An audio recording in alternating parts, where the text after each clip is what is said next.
ఈ సందర్భంగా ఆయన మాట్లాడుతూ నేడు అన్ని రాష్ట్రాల కంటే తెలంగాణలోనే ప్రైవేటు స్కూళ్ల విద్యా వ్యాపారం అధికంగా ఉందన్నారు.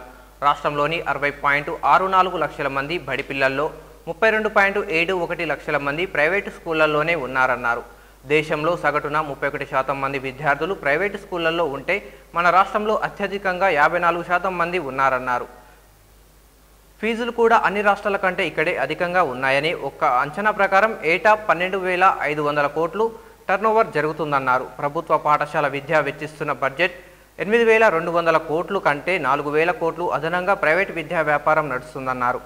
లక్షల మంది తల్లిదండ్రులను ఫీజుల భారాలు వేధిస్తున్నాయన్నారు.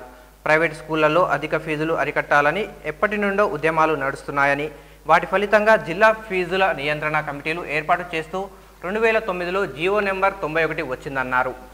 తీసుకురావాలని చెప్పేసి అఖిల భారతీయ విద్యార్థి పరిషత్ డిమాండ్ చేస్తుంది. నేడు తెలంగాణ రాష్ట్ర వ్యాప్తంగా చూసుకుంటే 64 లక్షల మంది విద్యార్థులు ఉంటే సుమారుగా 32 లక్షల పైగా విద్యార్థులు తెలంగాణలో ఉన్న ప్రైవేట్ స్కూళ్ళలో విద్యను అభ్యసిస్తున్నారు. మరి దేశ సగటే 31% ఉంటే తెలంగాణ రాష్ట్రంలో 54% మంది విద్యార్థులు తెలంగాణలో ప్రైవేట్ స్కూళ్ళలో విద్యను అభ్యసిస్తున్నారు. మరి తెలంగాణలో ఎలాంటి ఫీజు నియంత్రణ చట్టం లేకపోవడం వల్ల జాతీయ స్థాయిలో రాష్ట్ర స్థాయిలో కూడా ఉన్న సగటు కంటే కూడా ఎక్కువ మంది విద్యార్థులు ఇక్కడ చదవడం అనేది చాలా బాధాకరమైన విషయం.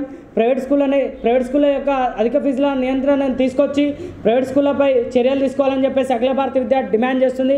మరి నేడు వివిధ రకాల పేర్లతోటి స్కూల్స్ నడుపుతున్న టెక్నో మైండ్స్ అని చెప్పేసి, ఇగ్నైటెడ్ మైండ్స్ అని చెప్పేసి, తర్వాత ఈ టెక్నో అని చెప్పేసి, కాన్సెప్ట్స్ అని చెప్పేసి వివిధ రకాల పేర్లతోటి వివిధ రకాలుగా మనీని వసూలు చేయడం చాలా బాధాకరమైన విషయం.